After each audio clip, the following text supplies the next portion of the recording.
اعوذ باللہ من الشیطان اللعین الرجیم بسم اللہ الرحمن الرحیم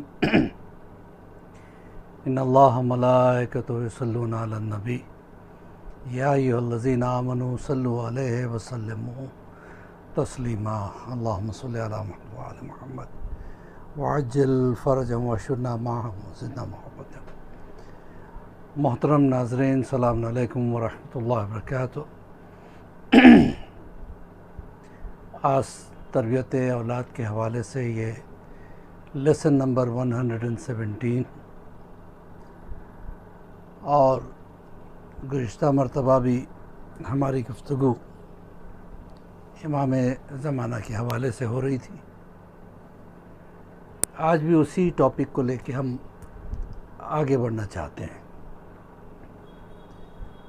ہم وہ ہیں جو امام کی محبت کا دعویٰ کرتے ہیں، اور میں نے کئی درسوں میں کہا ہے کہ مولا کو جو ہے زبانی دعویٰ کرنے والے پسند نہیں ہیں، بلکہ کام کرنے والے پسند ہیں۔ اچھا، ہم محبت کا دعویٰ کرتے ہیں کہ ہم مولا سے بہت زیادہ محبت کرتے ہیں، تو محبت کے بھی کچھ تقاضے ہوتے ہیں۔ محبت میں دینے کا جذبہ پایا جاتا ہے، مانگنے کا جذبہ نہیں پایا جاتا۔ جب بھی کسی کو کسی سے اگر محبت ہو جائے تو وہ چاہتا ہے کہ وہ جس سے محبت کرتا ہے اس کو کچھ نہ کچھ گفٹ دے، کوئی نہ کوئی چیز اس کو ہدیے میں دے۔ لیکن یہاں تو الٹا حساب ہے ہمارے یہاں، ہم صرف مانگتے ہیں مولا یہ دے دو، مولا یہ دے دو، مولا یہ دے دو، مولا ایسا کر دو، مولا ایسا کر دو۔ کبھی ہم نے اپنے مولا کو کچھ دیا بھی ہے یا کچھ دینے کا ارادہ رکھتے ہیں کم سے کم؟ تو پہلی چیز یہ ہے کہ محبت میں دینے کا تقاضا ہے، مانگنے کا تقاضا نہیں ہے۔ دینے کا جذبہ ہوتا ہے، مانگنے کا جذبہ نہیں ہوتا ہے۔ بہت کم ایسے مواقع ہیں جب محبت میں انسان کسی سے کچھ مانگ لیتا ہے، لیکن حقیقت میں چاہتا یہ ہے کہ میں کچھ دوں، خوش کروں، جس سے میں پیار کرتا ہوں اسے خوش رکھوں۔ ٹھیک؟ دوسری چیز کیا ہے؟ جو محبوب کو جو چیز پسند نہیں وہ کبھی محب نہیں کرتا۔ محبت کرنے والا وہ کام کبھی نہیں کرے گا جو اس کے محبوب کو پسند نہیں ہو۔ تیسری اہم چیز یہ ہے کہ جس سے محبت ہے اسے دیکھنے کا جذبہ، اس سے ملنے کا جذبہ پایا جاتا ہے۔ اب سوال یہ پیدا ہوتا ہے ہم امام سے کیسے ملیں؟ وہ تو غیبت میں ہے، بے شک غیبت میں، اور یہ غیبت بھی مصلحتاً ہے۔ دشمنوں سے بچانے کے لیے امام کو غیبت میں اللہ نے رکھا ہے۔ تو پتہ چلا یہ غیبت دشمنوں کے لیے ہے، دوستوں کے لیے نہیں ہے، جو واقعاً امام کے دوست ہیں، جو واقعاً امام کے چاہنے والے ہیں۔ اور انہوں نے ملاقاتیں بھی کی ہے۔ ملاقات امام زمانہ ایک کتاب ہے پوری جس میں کئی لوگوں نے ملاقاتیں کی ہیں، ان کے واقعات بیان کیے گئے۔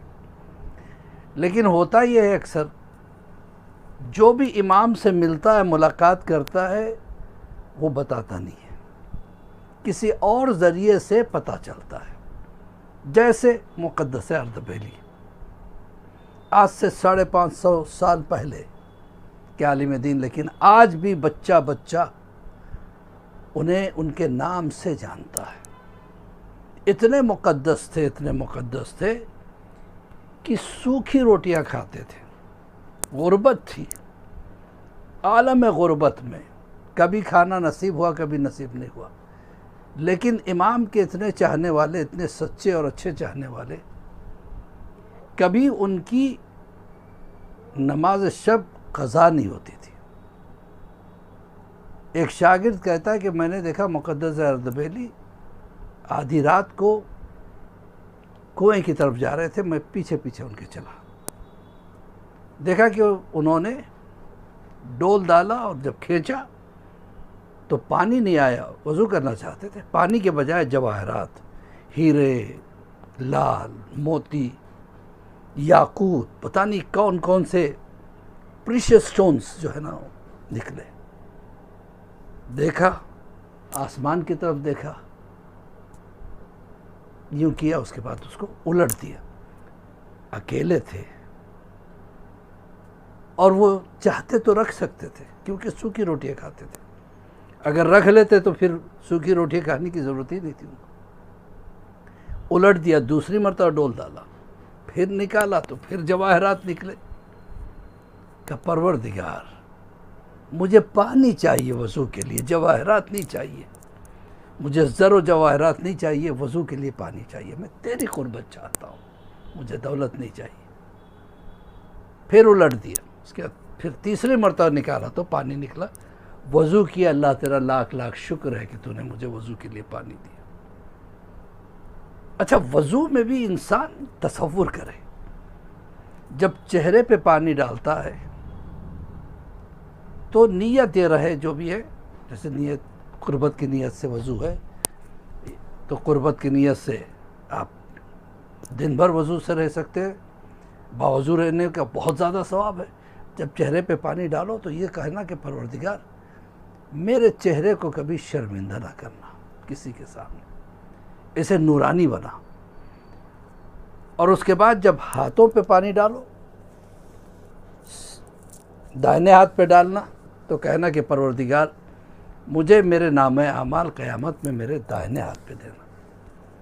اور جب بائیں ہاتھ پہ پانی ڈالو تو کہنا بائیں ہاتھ میں نامہ اعمال نہ دینا. اور مسح کرنا تو یہ کہنا پروردگار میرے سر کو کبھی کسی کے سامنے شرمندگی سے نہ جھکا. اور جب پیروں کا مسح کرنا تو کہنا کہ میرے پیروں کو صراط مستقیم پر گامزن رکھنا اور پلے صراط سے آسانی سے گزار دینا. یہ تصور رہے تو بہت زیادہ ثواب ہے. خیر، بات یہ ہو رہی تھی کہ مقدس اردبیلی وضو کر کے حرم کی طرف چلے. ہم حرم امیر المومنین نجف میں رہتے تھے. حرم بند تھا، لاک لگا ہوا تھا. جیسے قریب میں گئے خود بخود لاک کھلا، دروازے کھل گئے، جیسے امام ان کا انتظار کر رہے ہوں. یہ اندر گئے، شاگرد کہتا ہے میں چھپتا چھپاتا گیا، دیکھا کہ مقدس اردبیلی کی آواز آئی، مولا یہ مسئلہ پوچھنا چاہ رہا ہوں، یہ مسئلہ پوچھنا چاہ رہا ہوں. اندر سے آواز آئی، مقدس میں چاہتا ہوں یہ مسائل تم اپنے وقت کے امام سے پوچھو. جاؤ کوفے کی مسجد میں، اس وقت وہ محراب عبادت میں ہے. مقدس اردبیلی وہاں سے سیدھے کوفے کی مسجد پہنچے. شاگرد پیچھے پیچھے چلا. وہاں چل کے پھر امام سے ملاقات کی اور امام سے سوال و جواب ہونے لگے اور امام ان کے جوابات دینے لگے. پھر یہ ہوا کہ پھر وہاں سے مقدس پلٹے تو شاگرد کو دیکھا، کہا یہ تو نے کیا کیا؟ تو میرا پیچھا کر رہا تھا. کہا میں معافی چاہتا ہوں، آپ کی اجازت کے بغیر میں آپ کے پیچھے.